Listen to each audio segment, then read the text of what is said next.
The Night House is an architectural horror supernatural film. At least that's what it wants to be. In reality, it's actually, I would say, Final Destination 6, the solo story.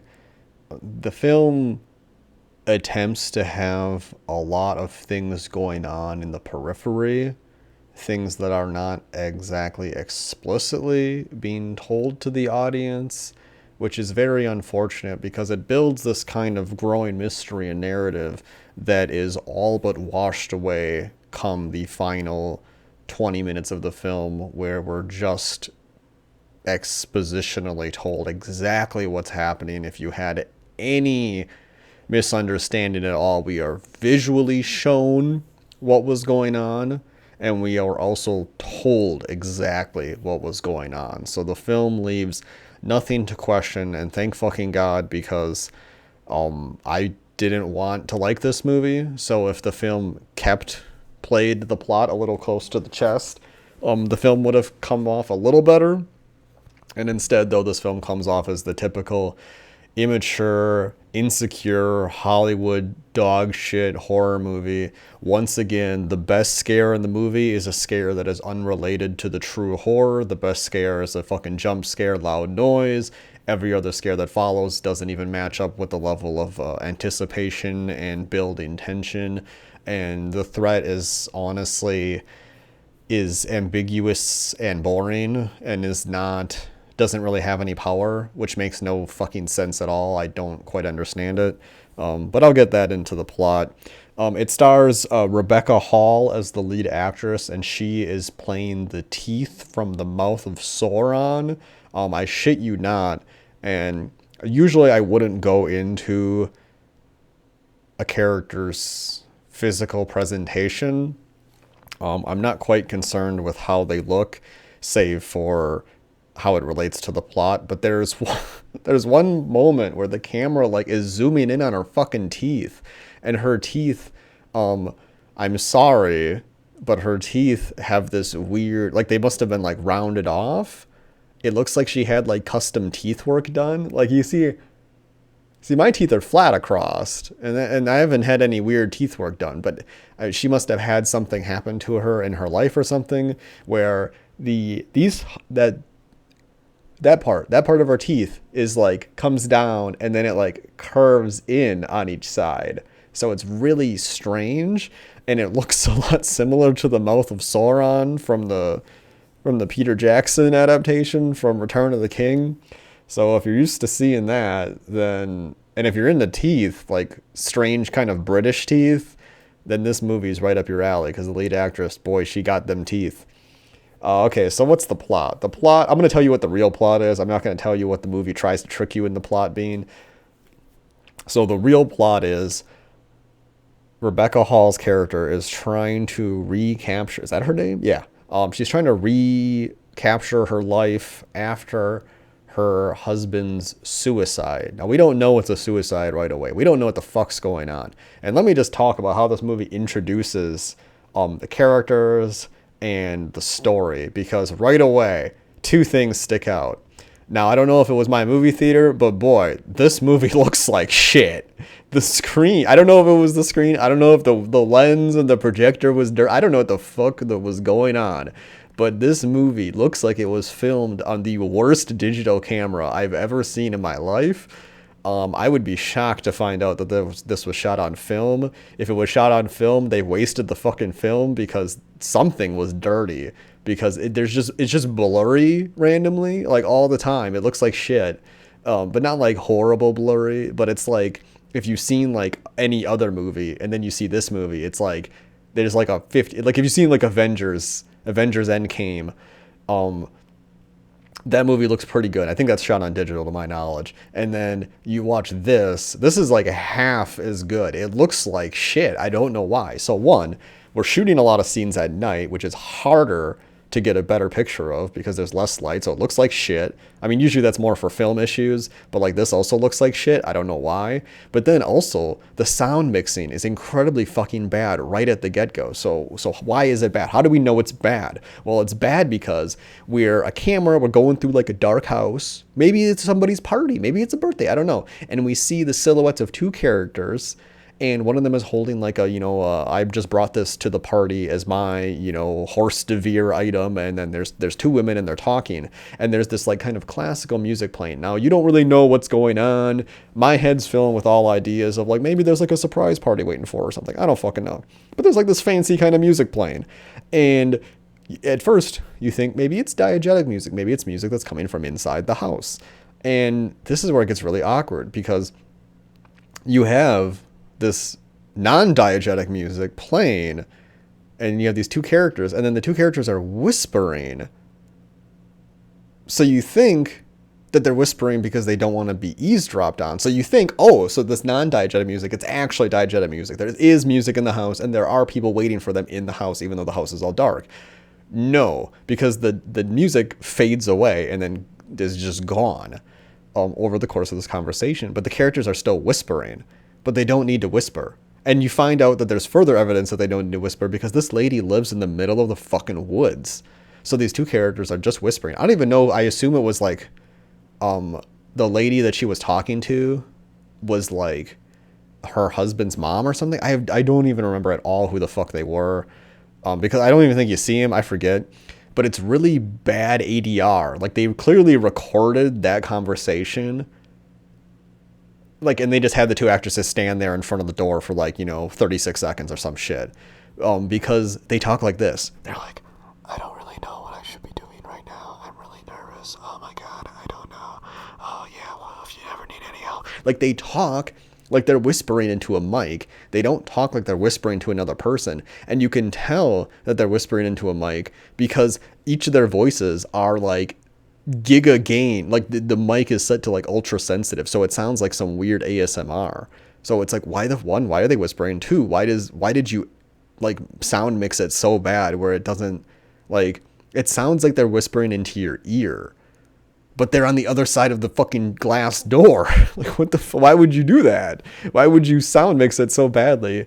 Like, that's not what voices sound like. I don't know. Unless, like, maybe the camera was supposed to be spoilers. Who cares about spoilers for this movie? It's fucking not worth seeing. But maybe the camera was supposed to be a stand-in for death. That's right. The main villain is death. I shit you not. That's fucking stupid. So what happens? Basically, Rebecca Hall, she gets back from some fucking problem. What's her name? Her character name is Beth. We'll call her Beth. So Beth gets back, and she's just like sad, and you don't know what's going on. This is the best part of the movie, mind you. I think the actress does a pretty good job. So you don't know what she's getting back from, but you can tell she's getting back from something that was quite frustrating for her, but you get the indication that there is a loss. So this is like the part of the movie where I was quite confused, but almost impressed, because I thought Rebecca Hall did a pretty good job emoting the ambiguity of what the fuck was going on, because she has some pretty conflicting feelings regarding her husband's suicide. But yeah, we come to learn that yes, the husband committed suicide, and she has some like lingering problems. So she's like watching these old tapes, and you don't know like did they just finalize like a divorce, and she's reminiscing on that. Did he die tragically? Did he die purposefully? Did he just leave her? Like, what happened, And you're not given the story until another character is like harassing Beth / Rebecca Hall about her dumb kid's grades. She's like, my husband killed himself last week. And this is the part of the movie that's pretty funny, is that like Rebecca Hall engages in this kind of like flippant, I don't give a fuck, kind of like almost comedic performance, where she's doing this kind of dark comedy, like, oh, we can give your son a B. Oh no, oh, she wants an A. Okay, like she's like fucking with this teacher, and she does this with a few characters, and I think those performances were quite good. They didn't go as far as to be even more like, in a similar vein to Jamie Lee Curtis. That was a meme reference. Please laugh. like in Jamie Lee Curtis in the Halloween sequels, like she's like pretty crazy, you know, but she's like crazy in a way that like makes the plot kind of stupid. Where this character is crazy in a way that like is understandable. Like she wants to piece together the misunderstandings of her relationship because she didn't know her husband had any kind of like problems that would lead him to suicide, but and she was the one who had those problems supposedly. So that's part of the mystery. So there's a lot of stupid shit that happens, like a lot of dumb like little scares. I'm just gonna kind of cut to like near the end of where the mystery kind of starts getting worked on because there's a bunch of shit in the middle that just, in hindsight, just doesn't fucking matter at all.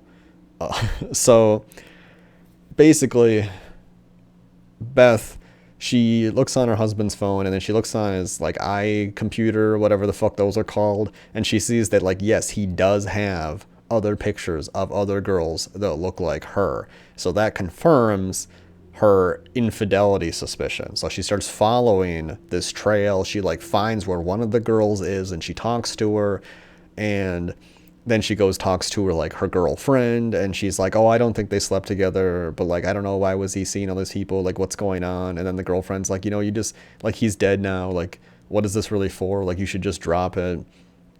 And then because the plot really didn't have any way to kind of explain anything, the girl that Beth went to go find shows up at her house.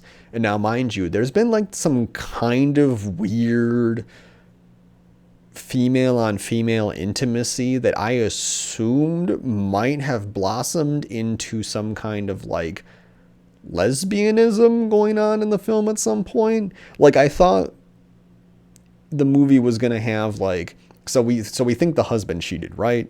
We seem to believe that, and that seems to be the case. So I thought like Beth, I thought she was gonna like also cheat, or she was gonna like maybe fuck this girl who I guess didn't have sex with her husband, but she was gonna like fuck her because she has this kind of like dominant weirdness to her. Like she sits her down, she's like gonna tell her what's the situation. It's very strange. The film never really gets explicitly sexual except for like one scene, but there's like one amazing innuendo in this movie that just almost earns it a watch, but not really. So yeah, because there's like another scene where like the main girl is like falling asleep on her friend's lap, and then she goes into like reverse land. Like she goes in the boat and like the camera like twists or some shit, and like the red moon comes out, and then she goes back and like the whole house that she's in is like reverse, like the camera, or I mean the clock, the numbers are backwards, and that's to show she's in like reverse land. And I thought that was pretty interesting. That part of the film was pretty cool.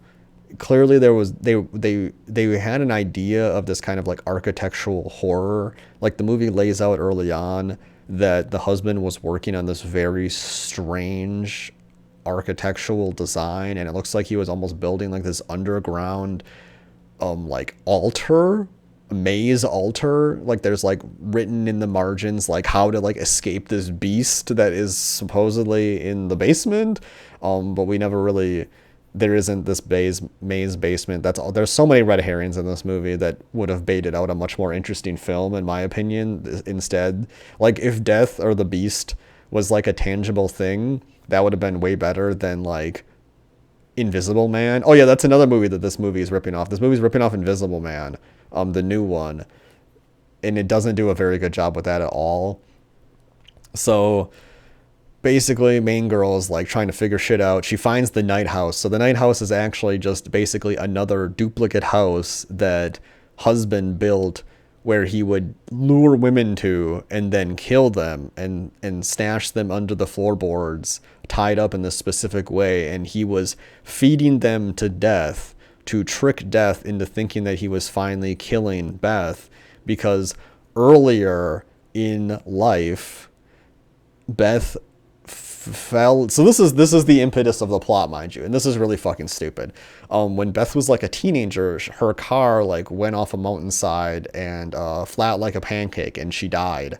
And this movie employs the belief that when your heart stops, you die. Concept of like living or dead.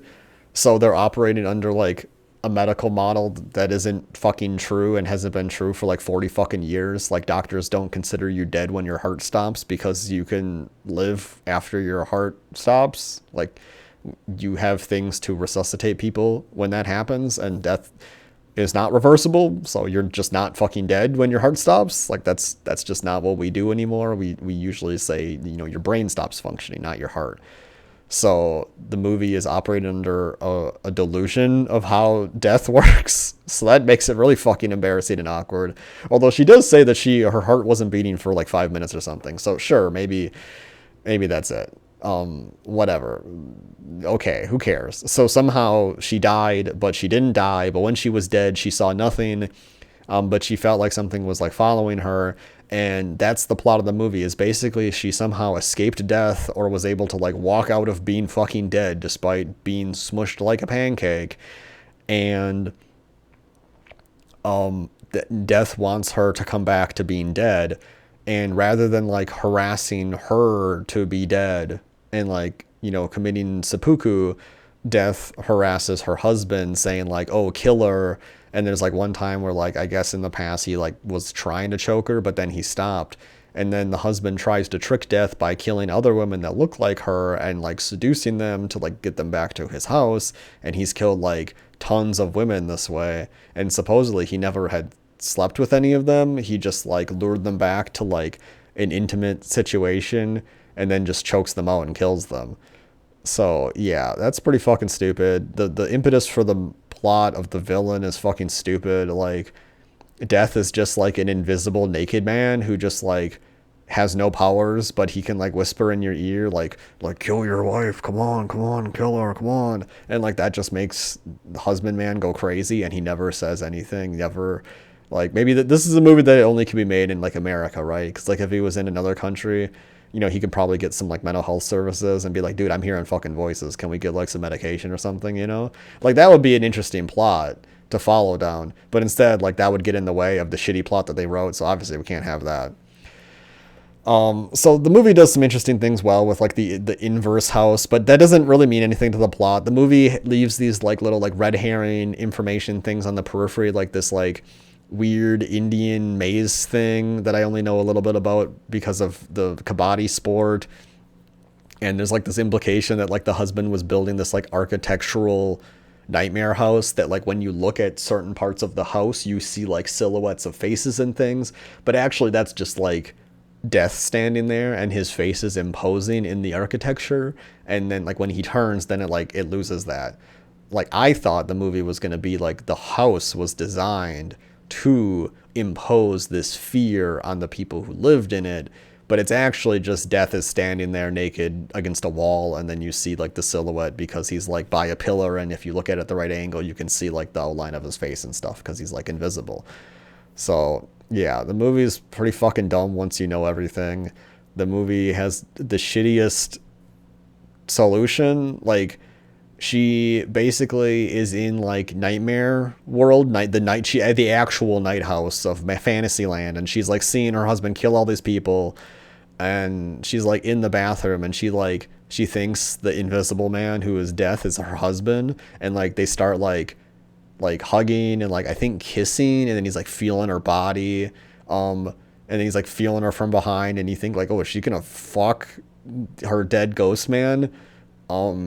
But then like she like sees the other room, the non-inverse room, and then the other girl's over there, and then her husband's over there, and then like the ghost invisible man that she's like getting all intimate with like bangs her head against the wall, and then she like crawls through the bathroom glass, or the other girl tells her to run, or I don't even remember what happens, and then she's like running away, and like death guy is just like pulling her all over the place, a la Freddy Krueger from Friday the 13th, like the original fucking movie. And then she like wakes up on a boat, and she has the gun in her lap, and like death is like puppeting her husband, who I think his name was like Owen, and he's like, oh come on, you know, we can be together, just shoot yourself.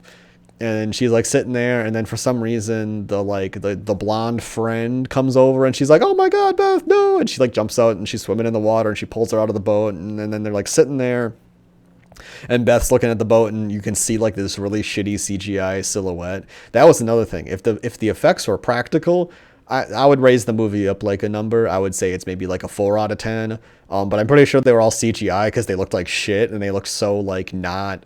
They just didn't look practical. They just looked like they clearly CGI'd like an invisible silhouette thing into the shot. So yeah, it's like a 3 out of 10. But like, so she's looking at the boat and she sees Deathman there, and then her black friend, who is another guy who lives out in the woods. He's a friend of the family.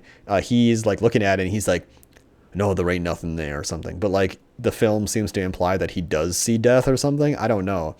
So yeah, that's the movie. It's fucking dumb. Let's get to the real reason anyone watches this movie is this one fucking funny line. Main girl is like seeming a little sus and crazy, and the black guy's like, "Oh hey, like I don't go over there, like come back to my house and eat some sandwiches." And I'm just like, "Oh, is like she gonna like cheat on her dead husband with this guy?" And the reason he's black is important for what he says because it is quite fucking funny. So she like tells him basically like to fuck off, and then she goes like walking into the woods and finds the night house, and then she gets scared, and then she like runs to his house, and then he's just like, "Oh hey," and like you're thinking like maybe this guy's pretty sus, and he like says how um you're closer to death than you've ever been, and I don't think you need something dark in you right now. And it's just like, whoa, like, are they implying that he's like, I don't want to bang crazy white lady, leave me alone? Or what the fuck was that? What else are you supposed to read into that sentence? Yeah, so that's the movie. It's fucking dumb. There's like there it could have been a good movie. If the movie wasn't about stupid invisible death in Final Destination 6 plot, if it was like actual architectural horror where like there wasn't anything there, but like the husband had this like weird obsession about this like kind of architectural design that was inspired by this like, Far East Indian, design of like mazes and shit, and it's just all this weird shit. And that would have been a cool kind of revelation that like throughout the whole movie we think we're seeing like a person there, and like the radio's getting turned on, and like what are her delusions, what is reality, like what are things that you're just like is like an optical illusion. And then have the revelation be like the husband was just like mentally unwell, orchestrate that a little bit better into the plot, and then just like the solution being like, yeah, I'm selling the fucking house. And then another family moves in, and like there's like a little kid, and he like sees something weird, and it's just like the camera lingers on it, and then he's like, "Mommy," and then like the film cuts. That would have been a way better fucking movie. It would have sequel baited as well, which these movies love to do, and it would have also like kind of called you to question, like maybe the silhouette like moves or something too, like maybe there really was something there in the end. I don't know. But instead, the movie was just fucking stupid. They tried to write like a very intimate and like personal story for this one character, but the problem is like when you have a story that solely focuses on one individual, everything has to be really tight. It can't be fucking stupid and causes us to like scratch our monkey heads, because there's no other plot to like develop any interest in. There's like this movie does like establish like the infidelity as like a B plot, which gets pulled into the main plot pretty well, but I just didn't fucking care at all about that. I didn't find it interesting. So yeah, this movie's like a 3 out of 10. I wouldn't say it's boring, but it was a movie where I did not even give two thoughts about getting up to go taking a piss, just because there's so much red herring bullshit that who fucking cares if you miss a little thing. And the scare scenes are limp dick. They're not effective. The best one is the jump scare one in the beginning, and then everything else after that is just like it's almost not even scary. It's like she wants the hauntings to happen or whatever the fuck how she experiences in the beginning. So yeah, this movie's lame.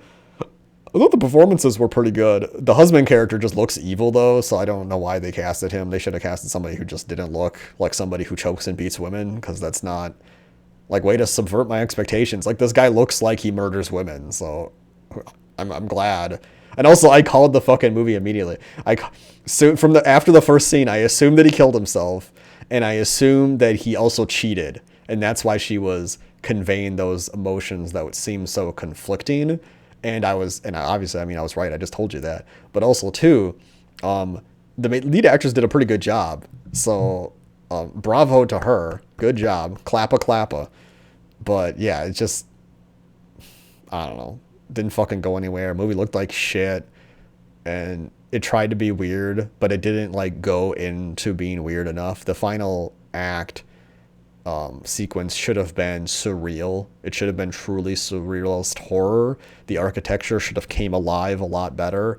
Really, there's just one scene where that kind of comes alive. So yeah, 3 out of 10, unfortunately, but bravo for effort, I suppose.